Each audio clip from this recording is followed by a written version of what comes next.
Breaking overnight, a man teams in nearly a 6-hour standoff. This was in Bonita. Officers say he committed suicide after shooting 2 people. 10 News reporter Marie Cornell is there live with a brand new interview from a neighbor who saved one of those victims. Well, Vanessa, I can tell you things are pretty quiet out here. Just within the last 30 minutes, we were actually right inside of that complex, and I can tell you there is no trace of a shooting or a standoff. Right now I want to get to some video, some brand new video that 10 News has that gets you a closer look at the window that one of the shooting victims, a woman, was able to escape from. You can see the shattered glass and some blood. She was one of 3 people injured. The 2 others had gunshot wounds, and all are expected to be okay. Now, 10 News was there as everything unfolded just after 5 yesterday when the SWAT team arrived after deputies found one of the shooting victims in the parking lot. And then they saw the gunman run into one of the apartments. 10 News spoke with a neighbor who is being credited this morning for saving one of those shot.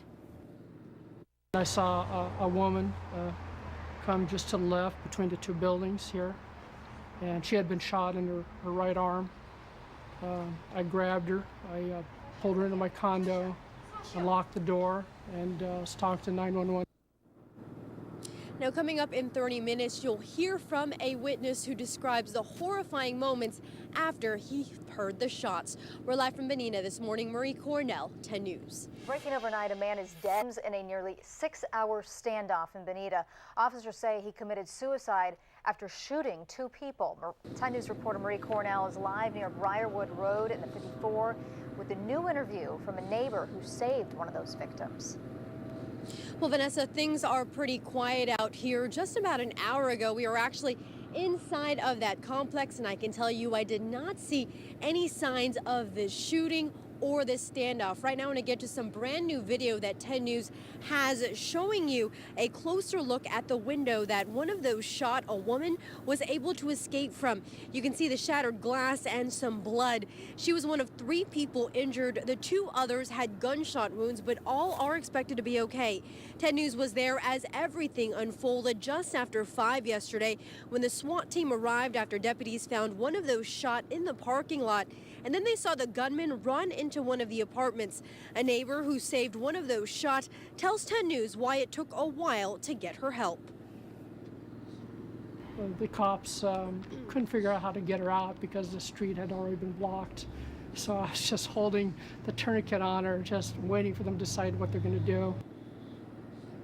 Now, coming up in 30 minutes, you'll hear from a neighbor who describes the horrifying moments right after he heard those gunshots, and we'll also tell you what we've learned about the shooter. We're live from Bonita this morning. Marie Cornell, 10 News.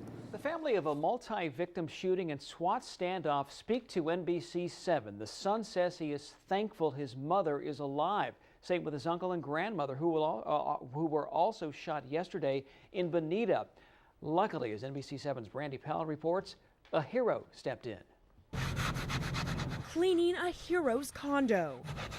The day after a shooting rampage and SWAT standoff. She was in my kitchen bleeding, and I think she did say that her husband, I think it was her husband, shot her. So witnesses say she broke through this 2nd-story window to get away. And I heard more screaming, and then I heard the glass break really, really loud. And I looked out from my apartment window here, and I saw a blonde lady coming through here, and then she put her hand here. She was covered in blood. Her arm was bleeding and blood was down on her leg. She ran down this way for her life. That's when this brave man stepped in. Her arm was bleeding, and I immediately just grabbed her and pulled her inside, locked the door. It's why it took so long for authorities to locate the 3rd victim. This man was hiding her from the gunman. Luckily, he didn't see where she went, otherwise he would have come knocking on my door. If he had seen her before that, he would have killed her. Basically, the guy saved her life. He put a tourniquet around her arm to stop the bleeding. The woman's brother, also a shooting victim, paid the hero a visit today. He came by and shook my hand. He just said thank you for being there. To save his sister's life. Reporting in Bonita, I'm Brandy Powell, NBC7.